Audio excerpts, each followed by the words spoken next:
A peace to every soul, a peace to every soul, peace to the oversoul, yeah, peace to every soul, a peace to every spirit, you know us when you hear it.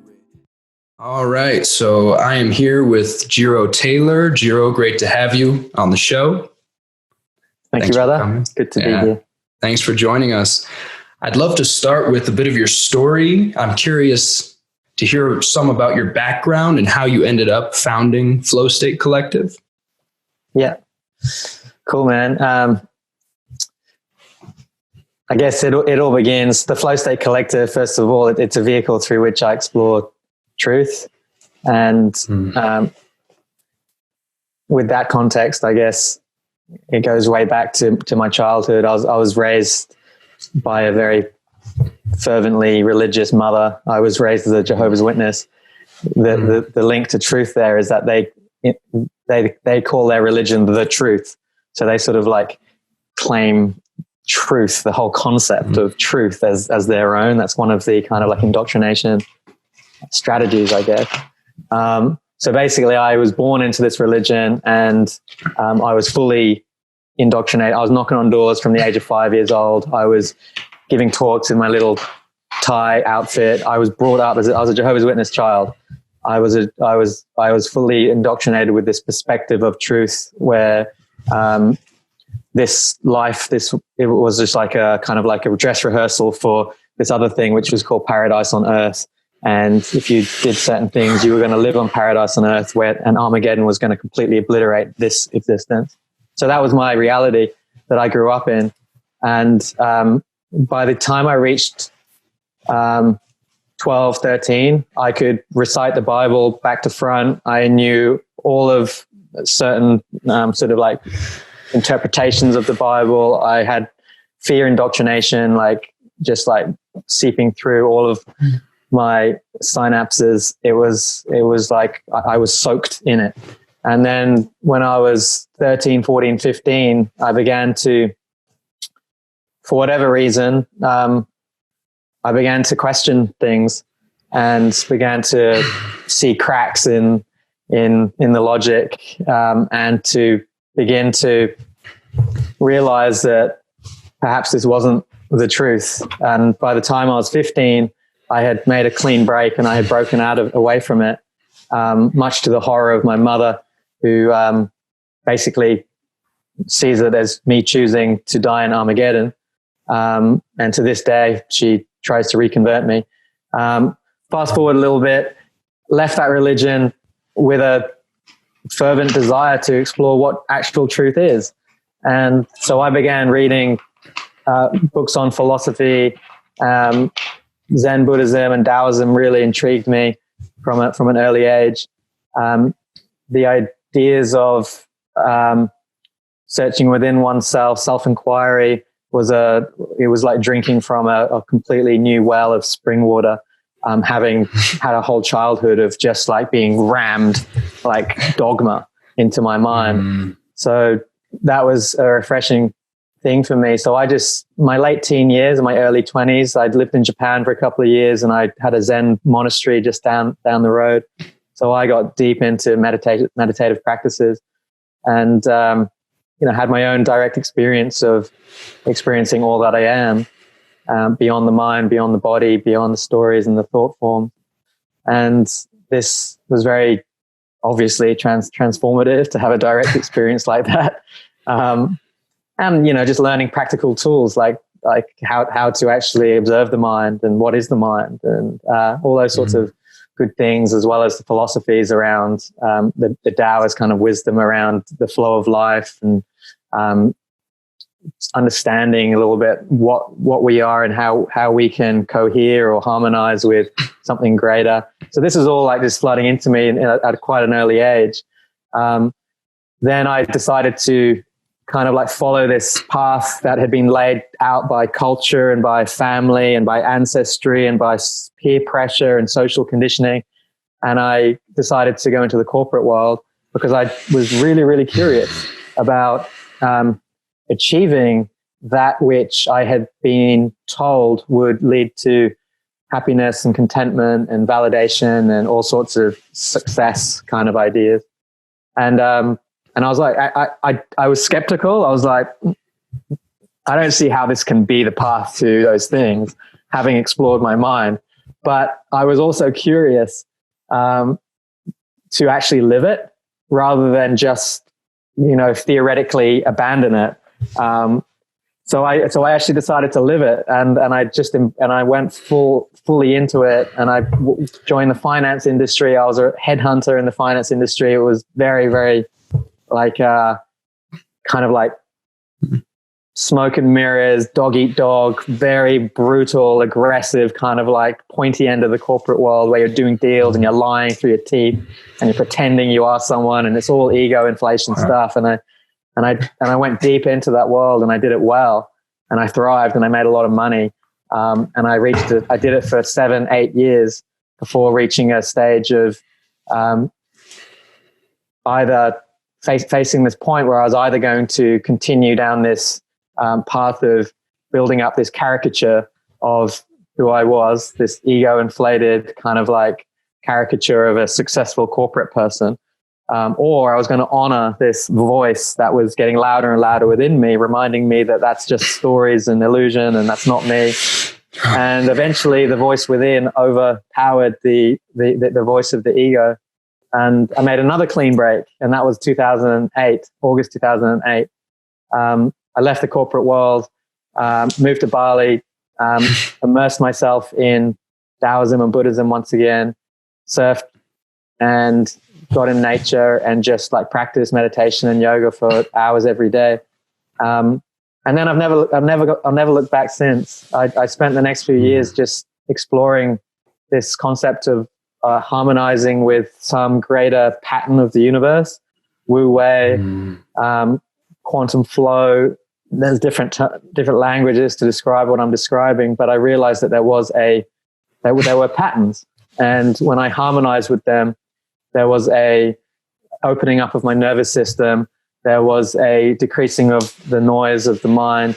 There was a feeling of joy and expansion and well-being, and I just went deep down these rabbit holes. Fast forward a few years, I've just traveled all around the world, finding masters from different lineages, shamanic traditions, working with plants, different meditative practices, different self-inquiry kind of pathways. It all coalesced into this pathway of living in flow that I've been embodying. And that's how I came to found the Flow State Collective in 2014, as just a natural evolution of wanting to share, or people coming to me to ask me to share something about this pathway of living in flow. And that's a long but honest answer to your question. Wow, that's beautifully stated. I really love the description of flow and Wu Wei, just the beginning of the description there. I'm curious if you were to say more about what does flow mean to you personally now, like on a most personal, deep level. What is flow? Yeah. Flow is presence embodied action. Presence, though, needs digging into. Presence is so much more than attention and so much more than mindfulness. Presence is to be here now, fully, truly, wholly, body, mind, spirit. So therefore, to be in flow is to be body, mind, spirit, embodied in action. That's the way I see it. That's the way I've come to understand it. Having gone through all sorts of other kind of like doctrines of flow, from, hacking flow to looking at purely the neurobiology of flow. There's lots of different kind of like aspects of flow, and the purest or most true one that feels in my body like truth is the one that I just described as just full presence, and the sort of like lived state, continually lived state of full presence. And And for those who don't know, the phrase Wu Wei that you used translates to non-action or non-forcing. It's a Taoist concept. Could you say more about what non-action and non-forcing mean in your phenomenological philosophy? Yeah. Really, yeah, non-action, non-doing, effortless action. We all understand this. We all have this kind of encoded within us. It really puts one into an inquiry about control and surrender. That's really what we're talking about here, or control and submission. There's a expansiveness. There's a letting go-ness of the need for something to be a certain way. There's a letting go-ness of control of that which is uncontrollable, and that it has to come from a knowing of that which is uncontrollable. And when that inquiry has led one to a place of the comedic, hilarious awareness that there's just like so much beyond our control, then and only then can one just jump into the great mystery and turn life into a beautiful experience of play. Only then can one do that. And then I'm not saying it's over then, because of course the conditioning, survival imperatives, the way the world is right now is continually perhaps going to arouse thought forms that stimulate this apparent need to control. And so that's the practice again and again and again. It's to perceive these thought forms arising and to choose to let go, until one gains some sort of mastery of this letting go-ness and realizes that it's not passivity, it's not apathy. It's actually, it's completely the opposite of that. It's very paradoxical, but this surrender is not the same as just laying down on the couch and banging bongs all day. It's actually a very active state. It's just that it doesn't come from a place of striving. It comes from a place of non-striving. It comes from somewhere else. So it's actually the actioned state. It's the way of being of our beingness. It's the beingness. It's like Wu Wei is the way that the being that we are naturally shows up and lives, as opposed to control is the way that our ego naturally shows up and is. It's as simple as that. I've never said it before, never seen it like that before, but that's what I feel it is. It's so counterintuitive to the Western mind, which is so steeped in this deep, centuries-long Protestant work ethic type of conditioning and this kind of deep guilt type conditioning. We're sinful creatures and we need to make up for it by working our asses off and clenching our fists and grinding our teeth and shoving life into the right shape. That's how we need to live our lives and jump through these hoops for decades. And it's such a paradigm shift to hear someone say, actually, you don't need to do any of that. An entirely different way of being is possible, where you surrender completely to whatever is in front of you in this moment. And if you surrender completely, the need for hard work and effort actually just melts away, because if you're not resisting at all, then whatever is before you can just flow through you, is how I might sum it up. Totally. And it's that allowing of something to flow through you. That's what we're talking about here. That's when one becomes an instrument or a vehicle or a hollow bone, a conduit, or something else, that which is absolutely nameless and cannot be spoken of. And when one experiences that hollowness, in the sense that there is something flowing through and one is an instrument, a vehicle, well, then what actually happens is that spontaneous realizations occur, and songs and prayers and art come through, and a new way of showing up emerges. And it's basically like an inside out process of that which you are begins to surface, and that which you are not begins to shed and fall. Mm. Yeah, beautifully said. Earlier you mentioned truth, and then you just spoke of that which is nameless and formless and can't be spoken of.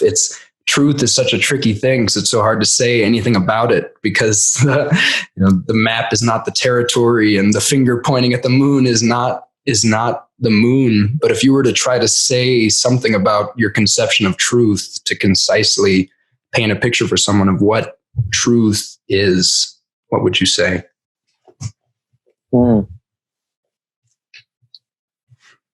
Yeah, I've gone through, as I've matured and gone through my teens to my 20s, through my 30s. I'm 40 now. Obviously I started off life with this very objective kind of perspective of truth that was like indoctrinated into me by that religion. And then this question of what is truth, I'm quite happy to say I just don't know. But I've gone through stages of my life where I've seen it as wholly subjective, and it's like there's my truth and there's your truth, and there's and I've been playing around with this, like is there a total truth, or is it just purely subjective, true to one's own experience? And I find myself still like traversing through these territories. Where I sit right now, when my practice these days in meditation, and I've done all sorts of meditations, kind of like all the ones that you can imagine, from transcendental to Zen, koans to mindfulness meditation. Where I sit right now with my practice is to simply ask the question, what am I? And, this is very much of the Zen Advaita tradition, Muji, Adyashanti. What am I? Who am I? Just the unwavering and unrelenting inquiry of this question, so that all that I am not reveals itself. It's like, okay, I'm not that. I'm not my mind. I'm not my body. I'm not that thought. I'm not that emotion. I'm not that feeling. I'm not that. I'm not that. I'm not that. Until there is an arrival at a place that's infinitely spacious and cannot really be spoken of. And that is truth. That is the only thing that I can say with any sort of conviction is truth. Yeah. And yet, as soon as you try to speak of it or put it into words, it's like you lose it. And so I like the phrase, truth is mystery, mystery is truth. Because it feels like we can get a taste of it. We can get a taste of that formless oneness, that infinite sea of potentiality beyond name and form. But to know the essence of that and the full power of that infinite sea of potential, I think we would have to melt back into that and become that again, become our original nature. And I don't think we can. My present sense is that we can't obtain that complete picture of what our true nature is while we're in this form as a human. So that's an interesting place to arrive at. So what's your perception of an awakened person or an enlightened sage, for example, in relative to what you just said? Yeah, I think it's one thing that comes to mind is one who has tasted truth to a very high degree, to the point where one's ego has become transparent to transcendence to a profound extent, to use Joseph Campbell's phrase, transparent to transcendence, such that the light of mystery or the light of divinity is just flowing through in a profoundly unimpeded way through this person's being. And they're basically have become an increasingly pure, just kind of instrument or expression of this mystery that's flowing through them. Yeah, that would be one thing that comes up to say.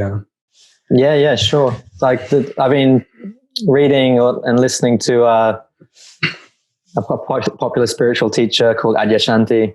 I'm sure many listeners are familiar with him. And he talks about fleeting self-realization versus abiding self-realization. And this term abiding self-realization is used to describe this state of being where there is the full and abiding and perpetual remembrance of the truth of what one is. And so I do believe that it's possible to be in our bodies and to arrive at that place. And that's not to say that the ego doesn't exist. Of course, the whole time that we are incarnated, we're going to be blessed with an ego and a mind and thought forms. But it's the attachment, or it's the sort of like immediacy of the seeingness of that which is untruth, which to me is the critical difference between sort of an abiding and a more temporary state of full self-realization.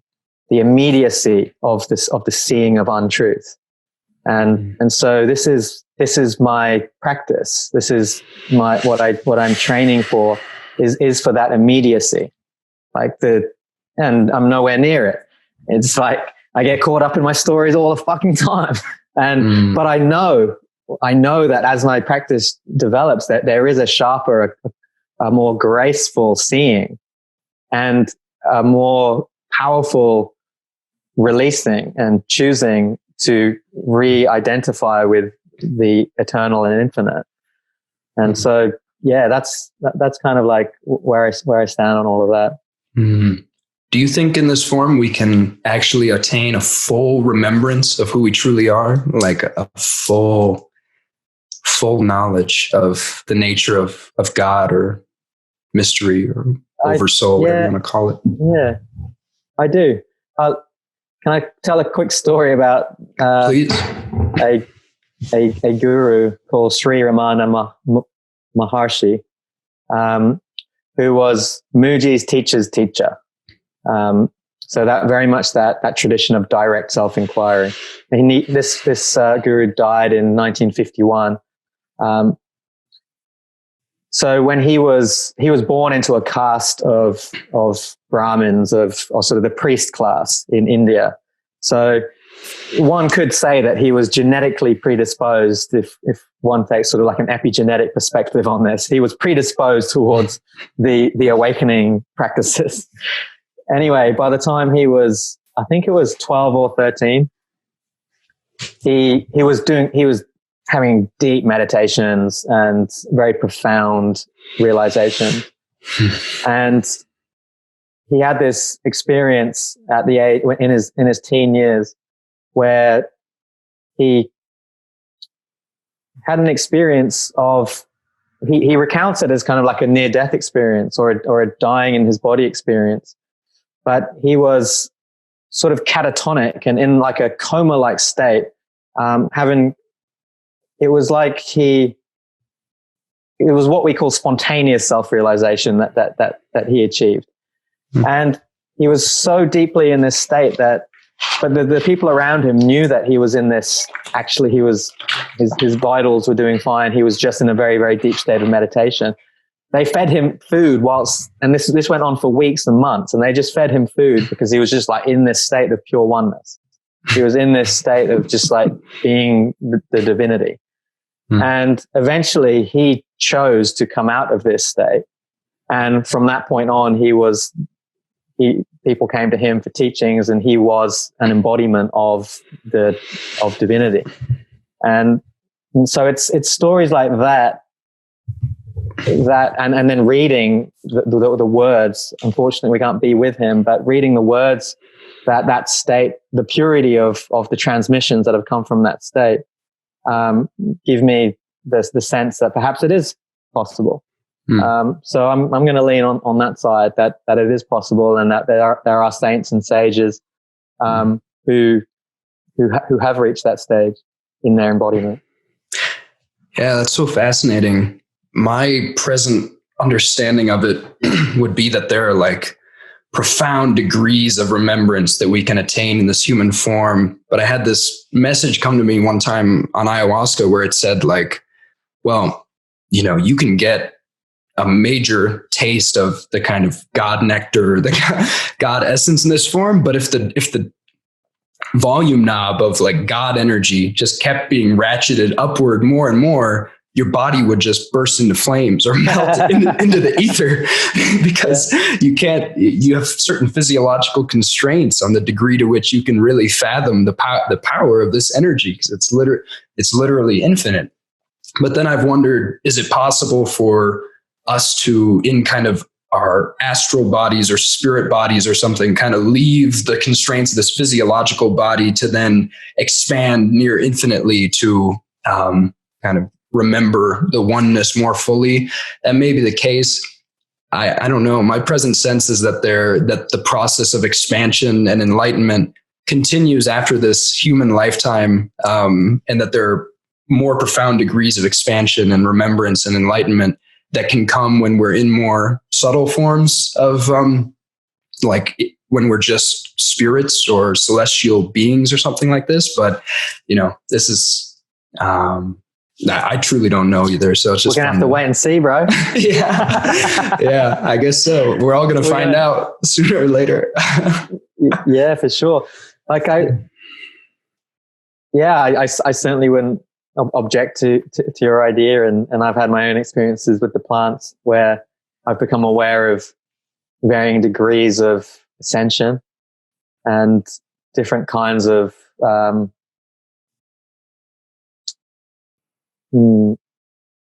archetypes of divinity, you know, like different, you know, angels and things like this. And, you know, I've had experiences with that, which has made me ask some questions. But I also have a sense that that which we call divinity is kind of like absolute, and pure light is pure light, and that one can be in one's physical form and be so deep in the knowing that one is pure light, that one can be the light. And this is what gives the brilliance and the radiance, the illumination and the attraction of these particular human beings who are just God embodied. Yeah. So perhaps both, perhaps it's not either or, perhaps it's both. Yeah, it may very well be a paradox. I think when you get in the realm of paradox, in the realm of, both these things that seem like they may be contradictory could be true, then I think you're on the right track, because paradox is like no problem. It's usually the way for the infinite mind of all that is. That's right. Maybe we should clarify for people, when we're saying words like God or divinity, I think you and I are meaning similar things, but what do you mean when you say something like the absolute or divinity or God? Pure awareness. Yeah, pure awareness. I'm quite happy. It's funny. I had this conversation with my mother, who obviously has this very finite perspective on what God is. And over the years, I've gone from not being able to talk to my mother and have complete blackout to, as I've matured and gone deeper into compassion and just maturing, my mother is back in my life, and we have a new dynamic of being able to converse about spiritual, philosophical things, which is amazing because she's a diehard Jehovah's Witness. Anyway, the other day, she was talking about when I'm going to come back to the religion so that I don't die in Armageddon. And I'm saying, Mom, I don't actually feel like I need your religion because I feel like I have a direct relationship with God. And she said, what do you mean? Like, kind of like shocked and semi-offended by this concept. And she's like, what God? And I'm like, same God as you. She's like, Jehovah? And I'm like, yeah, if you want. I just consider it as the divinity, creative intelligence, pure awareness. And she's like, so you're saying that your God is the creator being? I'm like, yeah, sure. If we're going to find agreement there, we can find agreement there. My point is, to answer your question, is that I don't see the point in pinning it down, right?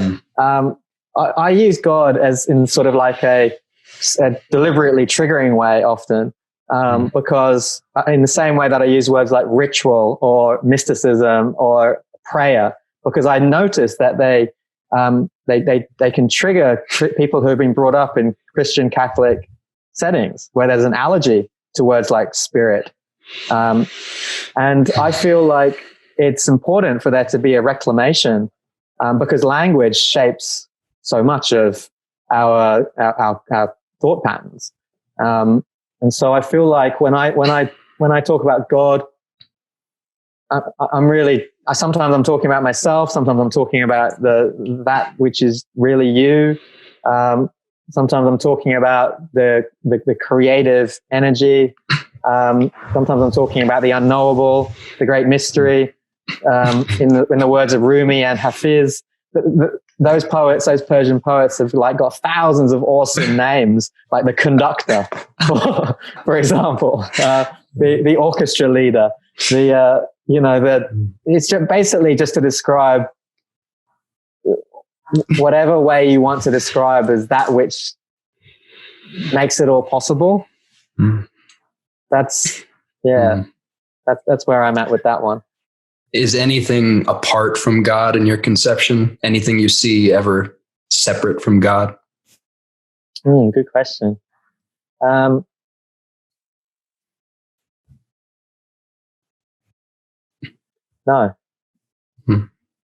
it's total. Yeah. I think for me, all that is a synonym for God. All that is the world of form and the infinite source, formless source beyond form. Yeah. So source is like a common sort of language that I use, because I've noticed that people who have slight conscious or subconscious allergies to some of these words like divinity or God, I've noticed that actually a language that is quite absorbable is talking about the source of life. Because I've inspected that, and I've realized it's because it doesn't matter where one is on the spiritual religious spectrum. We all have an innate knowing that there is a source, that there is source. And so if we can speak about that and just have some sort of agreement around that, I feel that's useful. So yeah, that's good language that I find. I like that you brought up the reclamation of terms like God. That was a realization that I had on my path too, that I was raised very Catholic and not fundamentalist, but pretty heavily indoctrinated. And so for a while, I kind of had this allergy to the word God. But then I realized that I'd been conditioned from such an early age to hold God at like the top of the pyramid as the most potent linguistic sign at my disposal for describing the highest thing, the most high thing. And that word just has such a charge to it that to dispose of it would be a tragedy. And so it became really important for me to reclaim the word God, to refer to the most high thing, the thing beyond all conception. I wasn't using it in the old Catholic way anymore, but it just to keep using that word, I think, words can only get us so far. So we might as well use the most potent, poetic, highly charged electric signifiers that we have at our disposal to point to that which words can't ultimately express. So, yeah. I would totally agree with that, man. Yeah. You mentioned at one point that we're all, I think you either mentioned death explicitly or implicitly when you said, we're going to find out what is your present conception of death? How do you think about death? It's a topic so many people are allergic to or afraid of. It has such an ominous kind of macabre shadow over it in the West, and yet I've come to see death as very different from the common Western conception. So I'd love to hear how you relate to death at this point. Oh man, it's really it's so valuable to have these conversations about death. As often as possible, I try to have a conversation with death for many reasons, but to destigmatize it and to bring it into the light. Because as you said, our culture deals with it either with this horror, or they turn it into this sort of like Halloween kind of juvenile kind of way of perceiving it. Both ways are just like complete avoidance. And I was very, very influenced by the work of Carlos Castaneda when I was a teenager. And for anyone who's not familiar with these books, first of all, check them out. They're wonderful, really engaging. But Carlos Castaneda was a Western anthropologist who went and studied with a shaman living in what is now called Mexico, and basically was initiated and went on multiple journeys with this very wise Don Juan individual, Don Juan. That's right. And I remember it was my first introduction to a non-Western paradigm of death. Reading those books, he advised the young anthropologist to see death as your best friend, as your trusted advisor. And I remember reading this, and it was just like a completely new idea. It's like, huh? And so I really dropped into it. And Don Juan said that there's nothing else in life that is reliable as death. Death is certain. Death is going to show up. Death is going to be there. And that's the sort of friend that you want. The one that's going to show up, the one that's going to be there without fail. Right? That's the sort of friend you want. So he's saying, keep death close to you, because he is the only certain thing in life. And so as I went through my 20s, I had that knowledge in me, but it didn't change anything. I was still terrified of death. Then got into my 30s and began to work with plants.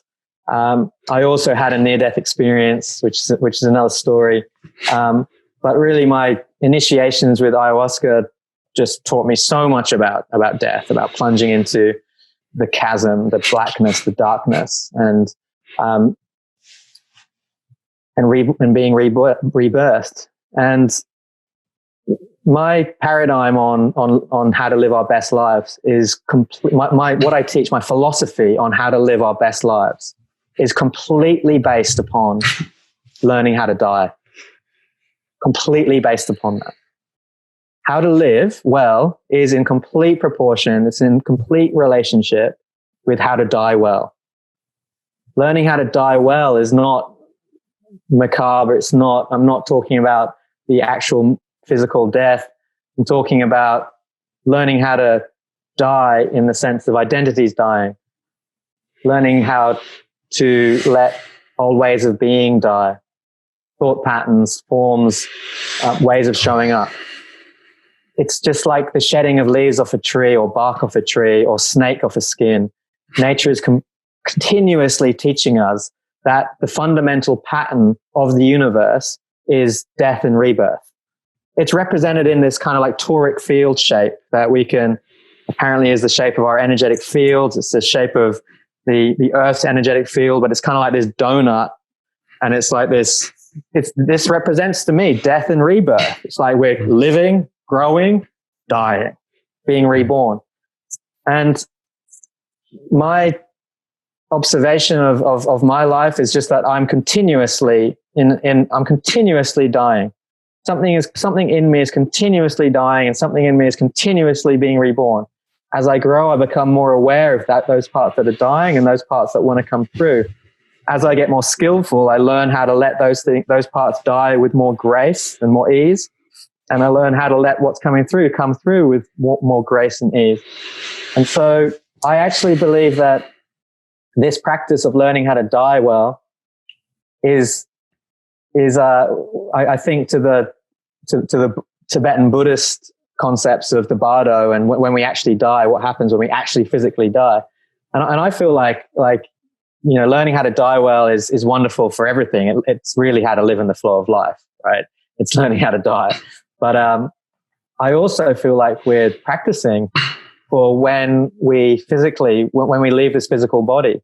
I believe that there's a certain type of mastery that one can gain so that when we actually leave this physical body, there's going to be a time where this skill is going to be put into practice, where we're actually going to be able to navigate that bardo or that in between worlds kind of stage with such skill and grace and ease, because there's going to be such a comfortability with this being in this death that I believe it's going to bode well for whether you view it as a next incarnation or whether you view it as an ascension into some other realm, whatever it might be. That's one aspect that I see to dying. But to bring it back to our bodies and to bring it back to the more practical, I view death, learning how to die, as the number one most important pathway for learning how to live well. Mm-hmm. Wow. Beautifully said. Do you think, seen properly, the world in every moment, an entire world is dying and an entire world is being born? Yeah, I guess it depends on the semantics of what you say is world. But in any given moment, absolutely, there is as much life coming through as there is death. Put it another way, we can look at these forces of life and death. We can use words like expansion and contraction. And one of the women that I've worked with, who's just a wise elder, she talks about kind of like womb energy. And, obviously we know about this process of contraction that results in expansion of a life being born. And she said something that like rocked my world for a little while. And she said, inherent in every contraction are the codes and the energy that are expressed in every expansion. Mm-hmm. I was like, holy fuck. So true. Wow. So every contraction that we ride, every death process, every crumbling, every dark hole we find ourselves in, everything that we might define as struggle or challenge or pain or that dimension of existence, the hardness, the grief, inherent in all of that are the codes and the energy that are expressed and necessary to express for our next expansion. So it completely changed the meaning of pain and grief for me. And I began to see this as, I began to see grief as a practice, a pathway to awakening, to learn how to sit in the grief and to be in grief and to feel the grief so fully, so deeply, in every cell, to feel the grief that it's like racking the body and it's disintegrating and it's shaking free trauma. To be able to sit in that is basically akin to the archer drawing back the arrow and just pulling it back so that he can release it for whatever comes next. And we all know what comes after that, those deep death processes, because we've all been there. But it's rebirth. So yeah, that's how I feel about death. And my father's 86. He's in the winter of his life. His friends are all, he's going to more funerals than weddings. Let's put it that way.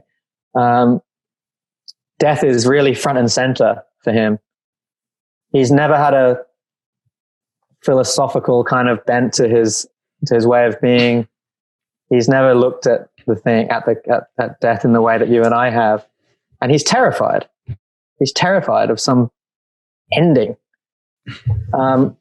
And so that's in me as well. Like that's something that I'm dealing with at the moment, and contrasting my perspective of death against what I presume is like a Western mainstream perspective of death. It's kind of like materialistic perspective of death as just being like black and ending and nothingness. And when I contrast those two things, it's amazing where I've come to. I kid you not. Like I love living, but I am not looking forward to dying. I'm not resistant to dying. There is a part of me that's kind of like just quietly excited. Yeah, there's a part of me that's just excited about what comes next, and that's genuine. You know, it's taken me years to get there. I've been terrified of death for all of my teen years, all of my 20s, all of my 30s. But I've only just recently come to this stage of being like just quietly a little bit excited. What's around the corner? Like, yeah. It's like Dumbledore says in Harry Potter, to the well-organized mind, death is but the next great adventure. And yeah. Beautiful. I love that too. Yeah, for me as well, working with ayahuasca has been the biggest thing that's profoundly reshaped my relationship with death. I had a ceremony where I just saw myself decomposing, just saw myself dying and decomposing and being absorbed back into the earth. And maybe there was a spike of fear at first, but then there was actually just a feeling of profound peace and just these messages like, no, it's completely okay. Death always comes at the perfect moment. You can trust death. Death is just a transition to the next thing, and you can trust it. It's your friend. It's just half of the yin and yang. It's the Ouroboros. It has to destroy itself and devour itself in order to give birth to itself. And this is just how life maintains that dynamic tension that propels the whole dance along. That's right. And when I said that in every moment a world is dying and a world is being born, I was thinking about it's the reality of impermanence in this world of form. Everything is constantly changing. And in a way, you can think of it as everything is constantly dying and being reborn. Literally every moment. It may not seem that way, but the atoms of this world and everything in this world are in a constant dance. And our entire culture is built around hiding from this fact for so many people. It's built around trying to erect an illusion of stability and continuity and permanence. And that's why everyone's so afraid of death, because death looms as this thing that is just going to destroy the illusions. Whether you might be able to maintain the illusion of permanence for most of your life, but inevitably death is the stripping away of all those illusions. The final cosmic roundhouse kick to the face, if you're not ready for it, that just says, no, fool, impermanence. And so, yeah, Eckhart Tolle, I love how he says, like, life properly lived is about dying before death comes so that you can, and it's what you're saying, dying to noticing impermanence, noticing that these snakeskins want to fall away, and actually embracing this process and seeing how this falling away inevitably gives birth to new beautiful realities. And the contractions contain, draw back the arrow and shoot this beautiful next stage into existence. So completely emergent. And I see what you mean there about the world constantly dying. That is actually what's happening. You're absolutely right. But yet, just sometimes just to get a pulse on where the world is when it comes to death, we talked about the allergy and the fear of death. I've noticed that whenever I write a post on social media, or I write an email to my community and I talk about death, it's like crickets, man. It's like people just do not want to go there. I mean, or it takes a very certain type of person to be willing to go there. And it's because of what you just described so eloquently. It is the ultimate shattering of the illusions. It's so confronting. It's like you have to look at all the stories, all the bullshit that you have manufactured your life around, designed your life around. And it's very sobering. But then there are those people that want that sobering. They want that. That's the impulse to awaken, right? That's the impulse to awaken. So I think that this allergy to death really is a litmus test. It shows us that actually there is not an impulse to awaken. And that's why when I look at, just a sort of segue to the systems level view of where we're at with this climate change narrative,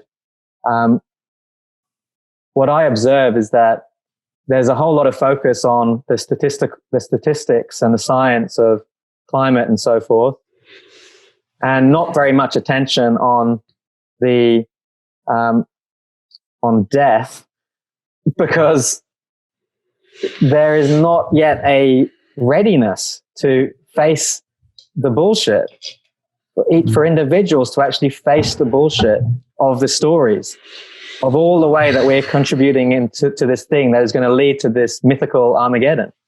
Like, that's actually what's happening. Like, we're in a myth, kind of like we're in a mythical situation. Like, there's cultures around the world, wise people around the world have passed down tales and stories of the world ending.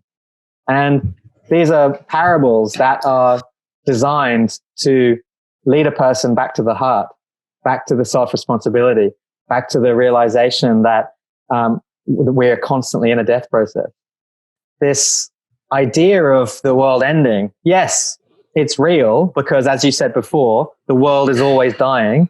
Yes, it's real. Now we have more scientific evidence that it's real. So, but what I'm actually observing is that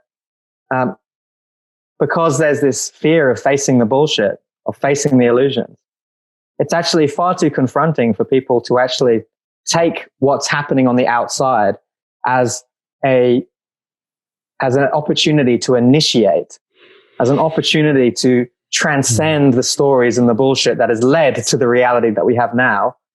It's too confronting for people to do that and to actually take self-responsibility for it. And so instead, we have statistical hysteria. We have marching on the street. We have all kinds of like things that are happening right now. And it's like finger pointing. It's them, it's them, it's them, it's them, it's them, it's them, it's them. It's like, but actually it's just the same old thing that humanity has faced with forever. Of like, you're either avoiding truth or you're sitting in truth. Same thing, just different context and a bit more science. I'm glad you brought this up, because I was going to ask you what you make of this moment in history in general, because it does seem to be, as much as it's, the same old human experience, it also seems like we're in quite a peculiar moment with this explosion of technology and I don't know, just a weird time to be alive on the planet, and a glorious time to be alive on the planet. There's so much possibility and opportunity. I don't know what comes to mind first if you were to describe to someone what it's like to be alive in 2019. Well, I often have this thought experiment of just like, extraterrestrial beings from other places just coming down to hang out and just being like, just give me the download, Jiro. Just what's it like humaning on your planet right now? Maybe just like sharing a joint together, or like having some plants together, or so I often run this experiment. On the whole, I feel like it's unbelievably wonderful to be alive right now. Like, oh my goodness, man, it is so wonderful to be alive right now. The ability to achieve sort of freedoms on the sort of 3D physical plane, like creating more time, essentially, creating more space, essentially, so that we can explore freedom on those other dimensions. It's so wonderful to be able to do that. It's so wonderful. So I feel absolutely blessed to be alive now. I also feel blessed to be alive in this moment where the ancient people called it the great turning, or the shift from their grandfather dreaming to the grandmother dreaming, or the time where the eagle and the condors fly in the same sky. I feel blessed to be living in this time that has been prophesied in a way. Like, what a blessing. what a blessing, you know? Like, what a blessing to be alive in this time where ancient wisdom is colliding with cutting edge science. And we can see the dissonance created. We can see the splashback and the opportunities for coherence. And what a time to be alive, man. What a time to be alive where ideas can be spread like that. You know, I feel truly, truly, truly blessed. At the same time, of course, there is this awareness. I think it's Daniel Schmattenberger who said something along the lines of technology. So basically, technology is not going to go anywhere. Technology is only going to increase, right? So if we continue living the way that we're living and technology increases, there's only one ending, and it's annihilation. There's not another ending to that. The way that we're currently going on our current trajectory. Certainly, if a human being is in a survival mode, or if the mass of humanity is in some sort of survival mode, and technology is exponential, well, then that's a zero-sum game. It's global annihilation, right? So either the technology has to stop, which isn't going to happen, right? Or human consciousness has to change. So there's actually only one answer to where we're at right now, and it's human consciousness shifting, which of course will lead to a change in the type of technology that emerges. So yeah, when I see the world now, I see us at a cusp. I'm engaged in various conversations around where spiritual evolution meets systemic change. There's people talking about the emergence of non-rivalrous systems and Game B and just new paradigms of humanity living in some place of coherence with the universe. So I feel like we're certainly at a cusp. At the same time, I see, people talk about whether overpopulation is the problem, and there's this. I feel like there could be a massive correction in population in the sense that we could be in for cataclysmic plague-like situations, because I see EMFs, 5G, blue light as like attacks on our mitochondria and the deepest levels of our health, like humanity has never experienced before. In the blink of an evolutionary eye, we've gone from going to sleep when the sun goes down and waking up when the sun rises to being absolutely bombarded with artificial light frequencies. And seeing as we, just like the rest of life, have evolved in a global petri dish, which is completely a result of the sun. And in the blink of an evolutionary eye, we've completely gone out of coherence with the sun. So seeing as we've evolved on this petri dish called Earth, where the sun has been not just one factor, but the only factor in the evolution, it's the only source of life, right? And then like that, we've gone, artificial light at nighttime, all kinds of different light frequencies. We're denatured. We're indoor. So much of humanity is indoor when the sun is out. So much of humanity is under these artificial lights when the sun is down. Oh my God, man. This is going to have an effect on human health like nothing else before it. But we're only just emerging into any sort of sense of knowing around all of that. But at the same time, the whole of the developing world is just like trying to get LED lights everywhere and trying to do all those sorts of things, trying to get 5G and EMFs everywhere. And we don't even know what we're playing with here. So there's all this hope, but there's also this realization that we're also in a death.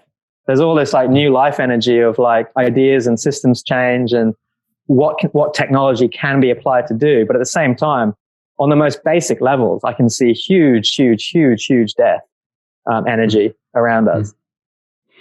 And extending our conversation about death earlier, most people I don't think are ready to accept this, but it would follow that if the individual death is nothing to fear, that even the worst case scenarios of human extinction are also on the deepest level nothing to be afraid of. I'm not saying that I want that, but at the same time, I used to have a lot of fear about this, and now I don't. These like worst case scenarios don't really bother me so much anymore. I feel much more able to be lucid and clear in the face of them rather than in a state of fear and panic, which I think I have more sovereignty and better ability to make wise decisions in light of that as a result. Totally. I'm with you on that one. It's so be it. If that is, if that is the way, so be it. I do have a fundamental trust in the intelligence of life itself, of the earth or of the universe. Despite what the alarmist or despite what seems to be scientific consensus, I'm not sure if it is scientific consensus. I actually have a deeper sense of trust or knowing in what is unfolding. And it certainly doesn't strike fear in me. I just know that it's part of the emergence and it's part of the wheel turning. And so, yeah, like you, I can feel quite calm in that. Yeah, my sense too, despite all the alarmism, is actually one of quite a deep optimism that what is happening is exactly what is supposed to be happening. And my sense, right. My sense is that I don't think humanity is going to obliterate itself. We might, like you said, there may be a cataclysm that wipes out large segments, but in general, it seems like humanity is being summoned to level up into a new paradigm of consciousness. And it seems like, these old games of rivalry and division and separation, they just don't work anymore. And so, exponential technology is kind of holding up this sacred mirror and showing us that the dynamics we've engaged in for so long, they don't work anymore. They're going to be extinctionary. And so this sacred mirror is being held up. And so all this stuff has to come to the surface right now because humanity has to confront its shadow in order to transcend the paradigm that it's been in. And so we live in this paradoxically kind of this time with a lot of utopian and dystopian energy. It's like on one hand, holy shit, we live in the future. This is a miraculous paradise. On the other hand, most of humanity is hysterical right now. People are spazzing the fuck out and people are screaming, apocalypse, dystopia. And those people's reality is also real to them in their context. And so, it seems like we're being summoned to transcend these age-old paradigms that have we've been living in for thousands of years. And it seems like, what do you know, at the perfect moment, around the end of the world wars, which were kind of a crescendo of separation and division, suddenly it seems like there was this influx of a higher frequency energy that started to have this shockwave effect of suddenly all this environmental awareness and human rights awareness and animal rights awareness and pacifism just start becoming, psychedelics all start becoming viral movements at the same time. And it seems like we're still in a lot of ways riding that tsunami wave, and more and more people are feeling the call to actually awaken and to look at our situation honestly and to look at impermanence honestly and begin to rise into that living on the razor's edge of the present moment and living in flow and living in lucidity. And so it just seems like do I know better than the divine timing of all this and the divine orchestration of all this? No, it'd be absurd for me to say that I do. And so, I'm personally in a state of, I wouldn't say I haven't eliminated all fear or anything like that, but I feel so much deeper peace than I used to with my own death and with the situation that we're in. And my sense is optimistic. I don't think that we're about to, go extinct, although there probably are some quite cataclysmic events ahead of some form or another. How could there not be? It's like the earth is hitting a reset button, it seems like, and the earth does that periodically. And these deep resets tend to wipe out a lot of species, Totally. Just like work. We go through deep resets and hit Control Alt Delete, restart the system, reboot the system, clean out some bugs, go again. It's like, that's nature. We are like a little fractal of the world itself. And so we can so clearly see, just coming back to this death and rebirth, it's like, yeah, let's ride these waves of death and rebirth with grace, with openness. You know, I've spent time with Indigenous people living in very remote parts of Australia. And what I noticed from them is fundamentally that the biggest thing is just they've got a completely different type of consciousness, but their nervous system is just like expanded or open like a flower blooming. And it's this state of relaxedness with being in harmony with the way life is. And it's not utopian. They butcher turtles and eat them, and they you know, they eat all these animals that are around them, and it's not romantic kind of indigenous people like in Dances with Wolves or something, where they're praying to the spirit of the animal in the ear just before they slice its throat. No, it's brutal. But there's also in these people just a calmness and a sense, a deep sense of wildness, in the sense of they are like the wild animals, in the sense that they're just in harmony with the earth, just living in harmony with the earth. And so that's, yeah, when I see like the panic and the people saying 12 years till extinction, and like, I just feel dissonance. I just feel that's not harmonious. And essentially it all comes down to us. This is why my path is so much about rewilding and tapping into some sort of primordial intelligence beneath the thought forms. You could call it intuition.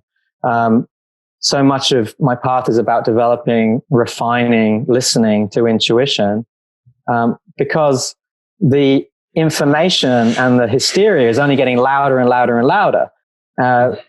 So one has to, if one is self-responsible, one has to develop this heightened ability to be able to see what is dissonant, what is bullshit, what just doesn't feel like truth.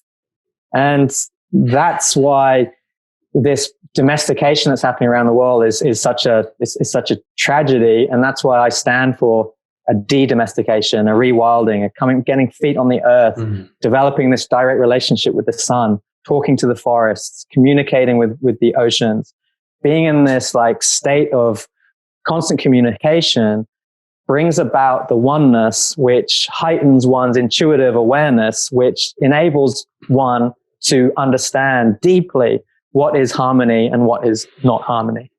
And that's more important than ever. Beautifully said.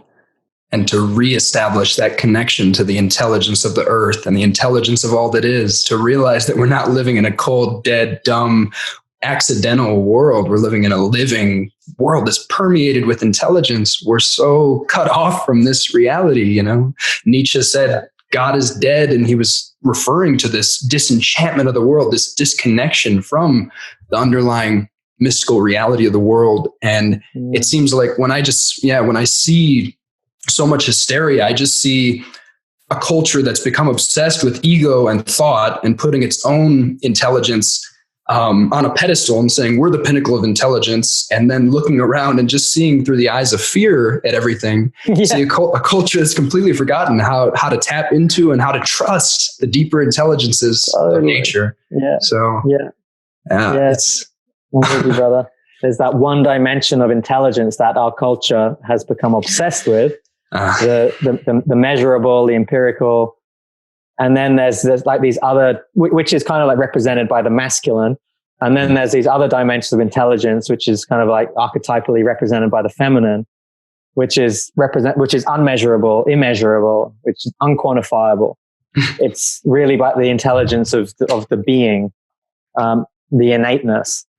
And so that's the opportunity that we're being asked collectively, like what this climate thing represents right now. It's a collective initiation, and we're being asked by the universe, can we remember what we truly are?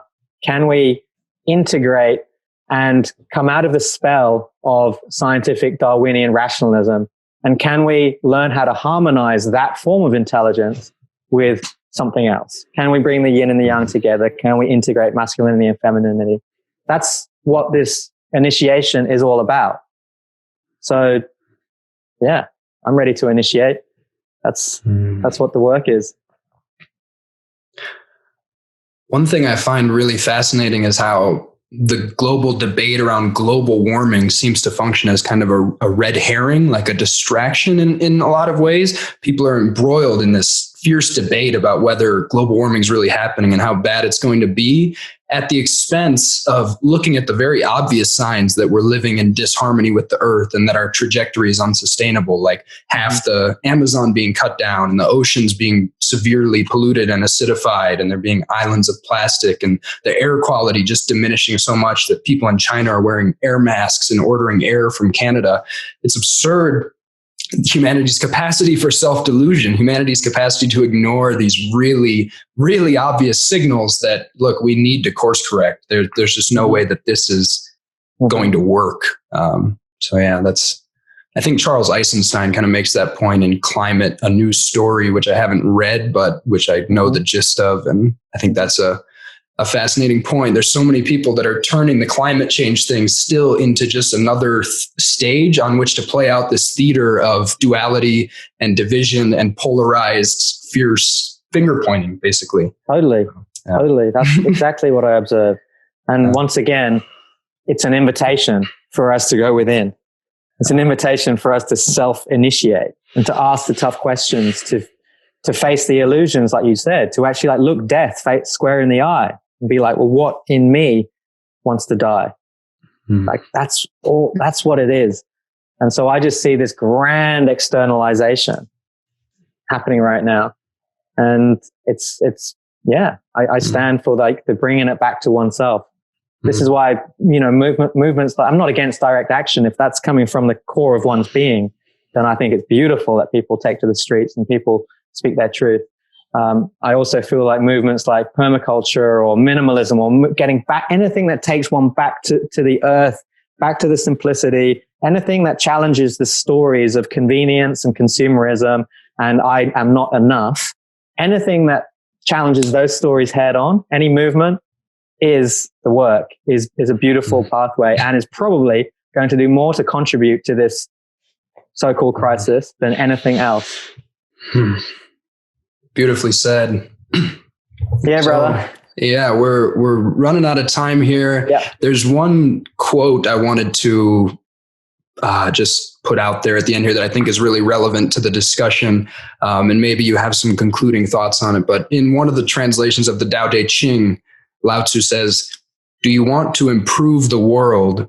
I don't think it can be done. The world is sacred. It can't be improved. If you tamper with it, you'll ruin it. If you treat it like an object, you'll lose it." There's some wisdom there. Yeah. I'm curious what comes up for you when you hear that quote. It seems like it's relevant to the whole conversation about the state of the world. Totally. I think it's a confirmation of all that I've been trying to articulate, that there is a macrocosm out there and there's a microcosm in here. And trying to tamper with the world is playing at the macrocosmic level, which, if that is absolute and dominating one's life, then that is coming at the opportunity cost of working at the microscopic. As below, so above. Operating at the microscopic level has this effect of both shifting the microscopic level, which is shifting consciousness, but it also has another effect of shifting the macroscopic, the macrocosmic. And that's what I take from that quote. It's like, just do the work, just do the work.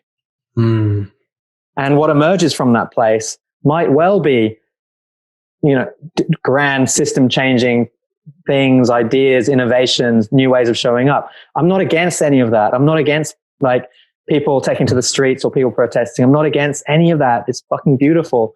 My only question is, from where does it emerge? From where does it emerge? Does it emerge from the wellspring of the soul? Is it the action of the soul? Or is it coming from the fearful mind? That's my only question. So I'm totally aligned with the words of Lao Tzu there. Yeah. Does it come from a place of fear and seeing faults, or does it come from that deeper in touchness with the reality that we're living in a divine nature that in every moment is complete and whole and cannot be improved upon, and yet is still a dance that's changing and emerging and wants to move in certain directions? It's like, it's the difference between the force paradigm and the Wu Wei surrender paradigm, where are you surrendering to what is wanting to come through, surrendering to the higher intelligence of all that is, and seeing that you cannot improve on that higher intelligence?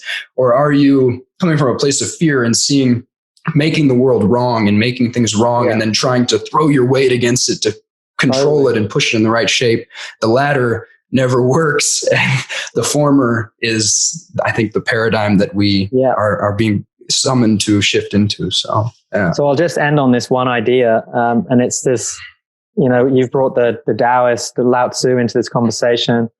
For anybody that hasn't read the Tao Te Ching, it's kind of like a must read.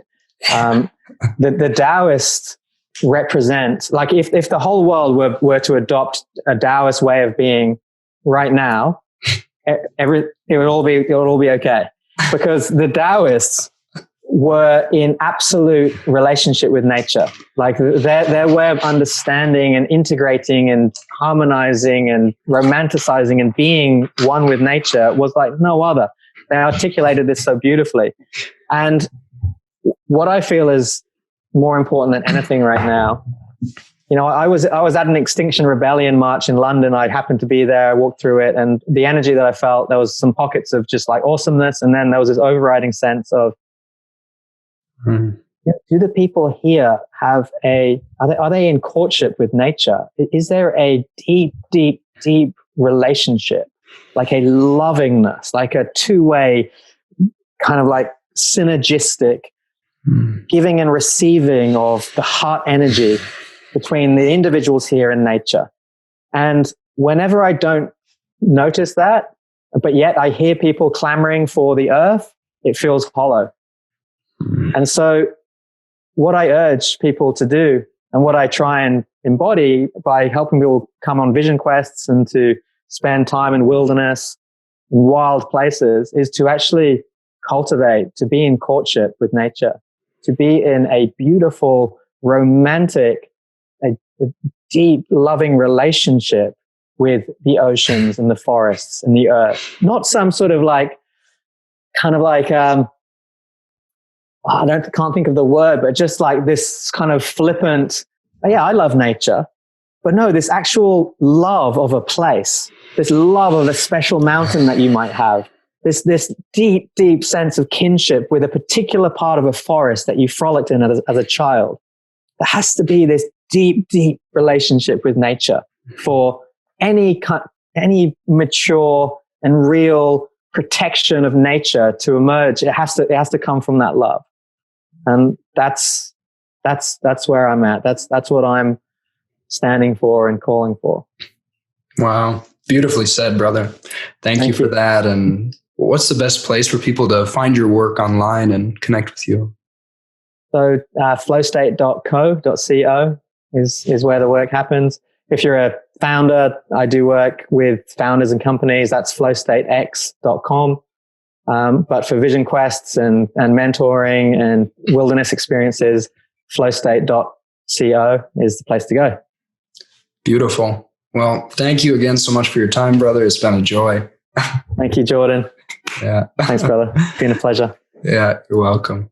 Peace to God, source all that is, as we sail up along the sacred pathway to the most high nebulous, melt into the all man one day. Life so nebulous, this is how we chill from 19 till infinity times infinity times infinity, etc. Yeah, peace to every soul, a peace to every soul, a peace to every soul, peace to the oversoul. Yeah, peace to every soul. Man, peace to every soul, peace to the oversoul. Yeah, peace to every soul, a peace to every atom. Man, we just chill on Saturn. Once met a loving kraken in realms beyond that matter. I'm feeling like